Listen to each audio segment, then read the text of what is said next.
Ouais, les amis, il y a beaucoup de gens qui sont choqués de la bêtise des gens. Je fais référence à la story que j'ai mise dernièrement, mais c'est toujours comme ça. Bon là, c'est vrai que c'est particulièrement sur ce véhicule parce qu'elle est pas chère, la voiture. Enfin, elle est pas chère. 60 000 € pour une Mégane, mais bon, elle est quand même pas chère en regard du marché. Mais effectivement, vous comprenez mieux, j'espère maintenant pourquoi je passe mon temps à tout le temps insulter les gens. C'est pas que je suis quelqu'un de méchant ou voilà, c'est juste que je suis vraiment je suis au devant de la bêtise humaine, tu vois. Et donc c'est aussi pour ça que je dis que je ferai pas ce métier toute ma vie. Bon, déjà parce que j'ai envie de faire plein de choses dans ma vie et que c'est hors de question que je vende des Mégane RS pendant encore plus de 10 ans, plus de 5 ans même. Je me donne une deadline max de 5 ans et encore, je pense pas que j'irai au-delà de 5 ans.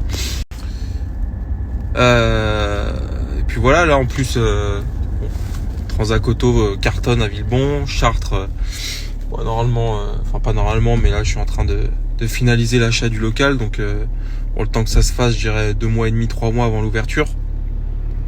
Et normalement on est en train de voir avec Mickaël pour un 3e centre.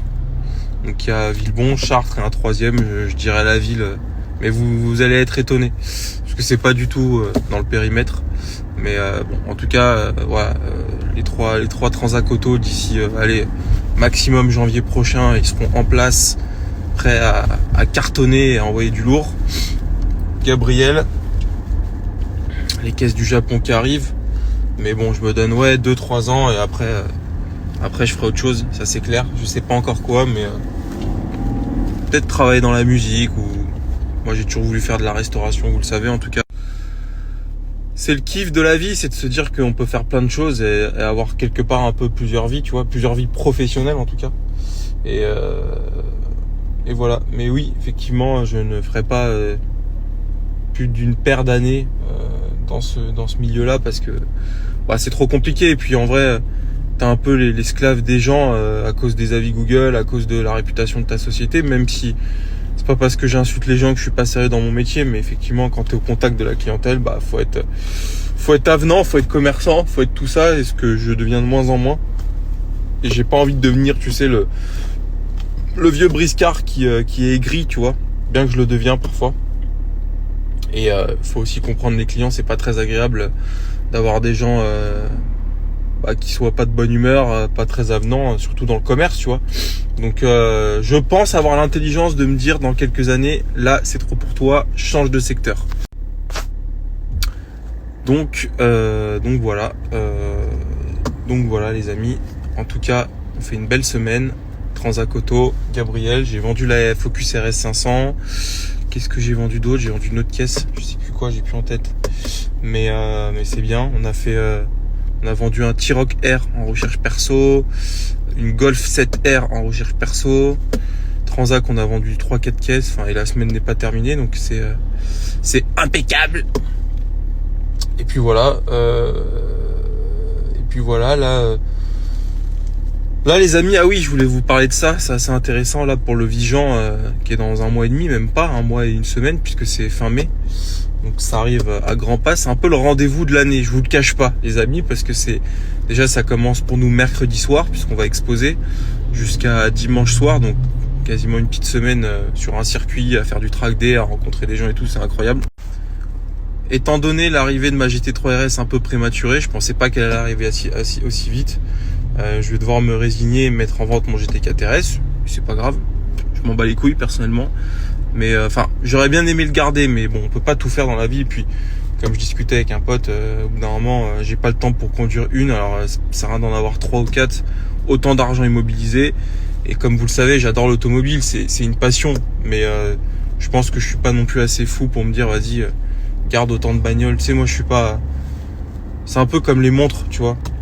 Et on se dit c'est des trucs d'investissement, ça perd pas d'argent et tout, mais au final, c'est pas si vrai que ça, parce qu'aujourd'hui, les montres, ça a jamais été aussi bas qu'avant. Et puis, au final, on les vend jamais. Donc, en fait, ça reste de l'argent qu'on immobilise pour pas grand chose, puisque, vas-y, c'est bon, j'ai 10 Rolex. Qu'est-ce que tu veux foutre de 10 Rolex? C'est ridicule, tu vois. Ça en devient ridicule et je veux pas tomber là-dedans, tu vois. Donc, je préfère avoir 2-3 voitures de qualité, tu vois, que 2-3 qui ont le même usage, qui servent à rien, enfin tu vois. Donc bref, tout ça pour dire, je vais la mettre en vente et je suis pas sûr d'amener ma GT3 RS pour le Vigan parce qu'elle sera en rodage. J'aurais même peut-être pas fait le PPF, enfin tu vois, tout ça, j'aurais pas le temps de gérer. Donc mon Alpine arrive fin juin, donc il sera pas là pour le Vigan. Donc force est de constater qu'à l'heure où je vous parle, je n'ai pas d'auto pour le Vigan, donc je vais devoir en acheter une. Oh, c'est beau ça, regardez.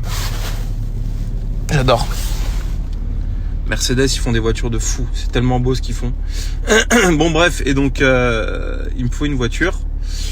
J'ai un cahier des charges bien précis. J'ai un budget pour le Vigan autour de 70-80 000 euros grand max. Et d'ailleurs, c'est dommage parce qu'à quelques dizaines de milliers d'euros près, j'aurais pu acheter un Cayman GT4. Mais bon, c'est pas très intelligent parce qu'en plus c'est assez dur à vendre. Faut que ça reste une entre guillemets une GT un peu prestige. Ça peut pas être une M2, ça peut pas être une M4. Et puis clairement, c'est pas des voitures faites pour le circuit. Je vais tout casser. Donc, je suis arrêté sur 2 choix. Dites-moi si vous avez d'autres idées en tête dans ces budgets-là. Mais 2 choix un peu finalement complètement différents, mais un peu identiques aussi. Vous allez comprendre pourquoi. J'hésite entre une Mégane 4 RS Trophy R. Attention, je parle d'une caisse où je vais limer la piste, je vais mettre des pilules à tout le monde, tu vois. Mégane 4 RS Trophy R. J'ai jamais eu, et en plus, bon, j'adore les Mégane, vous le savez. Ou une Alpine A110S. Voilà, c'est les 2 choix sur lesquels je suis arrêté.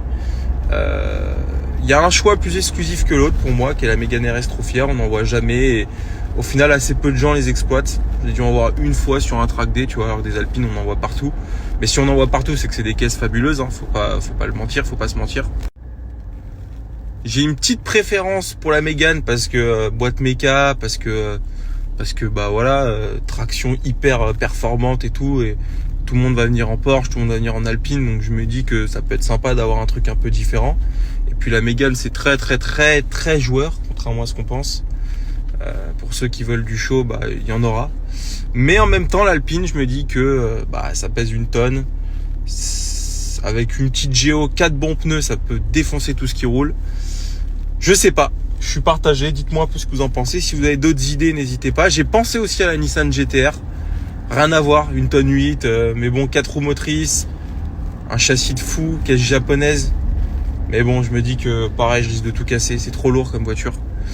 Donc je sais pas. N'hésitez pas à me dire si vous avez des idées. Mais je suis assez content de me retrouver dans cette situation. Parce qu'au final, je sais pas trop à quoi m'attendre. Et tant mieux, tu vois.